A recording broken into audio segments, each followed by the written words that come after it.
ఏడాది వరకు బంగారం కొనుగోళ్లను వాయిదా వేసుకోవాలని ప్రధాని చెప్పడంపై కాకినాడలో బంగారం వ్యాపారులు ఆందోళన చెందుతున్నారు. అసలు బంగారం సేల్స్ లేకపోతే తమ రంగం పూర్తిగా సంక్షోభంలోకి వెళ్లిపోతుందని అంటున్నారు. గోల్డ్ మీద పెట్టుబడులు పెట్టుకున్న వారు గందరగోళంలోకి వెళుతున్నారని అంటున్నారు. 1 ఇయర్ వాయిదా వేసుకుంటే తర్వాత కోలుకునే పరిస్థితి ఉండదని, 20% మాత్రమే ఇతర దేశాల నుంచి బంగారం దిగుమతి అవుతుందని చెప్తున్నారు. చిన్న షాపులు క్లోజ్ చేసుకునే పరిస్థితి వస్తుందని అంటున్నారు. మరిన్ని డీటెయిల్స్ మా ప్రతినిధి సాయి సుధీర్ అందిస్తారు. విదేశీ మార్కెట్ నిల్వలను నిల్వ చేసుకునేందుకు ఏడాది పాటు బంగారం కొనుగోళ్లు వాయిదా వేయాలని ప్రధాని పిలుపునిచ్చారు. ప్రస్తుతం దీనికి సంబంధించి కాకినాడకు సంబంధించిన గోల్డ్ షాప్ యజమానులు అదేవిధంగా దీనికి సంబంధించి ఉన్నారు. అసలు ఏం చెప్తారు, వాళ్ళ దీనికి అనుగుణంగా ప్రస్తుతం రాబోయే ఏడాది పాటు గోల్డ్ కొనుగోళ్లు అనేది వాయిదా వేస్తే భవిష్యత్తులో ఎట్లా ఉండబోతుంది అనేది ప్రస్తుతం వాళ్ళు ఉన్నారు, వాళ్ళతో మాట్లాడదాం. అసలు ఏంటంటే ఎట్లా ఉండబోతుంది ఏంటి అంటారు? ప్రధానమంత్రి స్థాయివేతను ఈ పిలుపునిస్తాం వర్తకులందరూ కూడా చాలా బాధపడుతున్నామండి.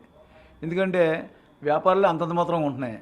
ఒక సంవత్సరం పాటు మీరు బంగారం కొనొద్దు ప్రమాణకం చేయమంటున్నారు. ఆయన లక్షలాది మంది మా దగ్గర పనిచేసి వర్కర్లు అవ్వచ్చు,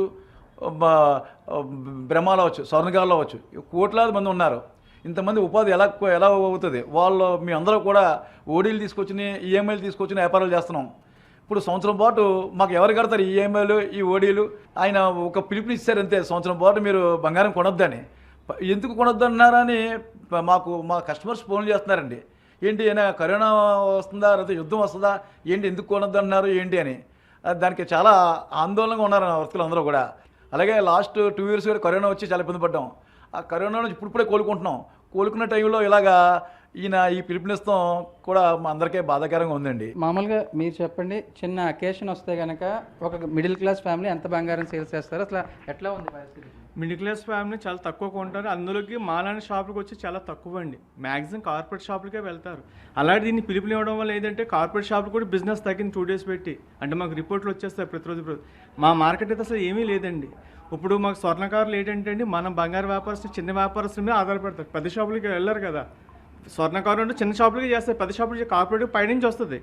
ఈ చిన్న షాపులు మా మీద ఇంపాక్ట్ పడడం వల్ల ఏమవుతుందంటే వాళ్ళు ఎవరికి పని లేకుండా పోతుంది. ప్రజలు కూడా గమనించుకోవాలి ఏంటంటే అండ్ ఏ పర్పస్ మీద చెప్పాడు ఏంటి అనేది ప్రజలు కూడా ఆలోచించుకోవాలి. తర్వాత చిన్న వ్యాపారం చాలా రకంగా ఇబ్బంది పడతాం. ఇంపాక్ట్ ముందు పెరిగిపోద్ది సార్, ఇక్కడ తాగేది కాదు.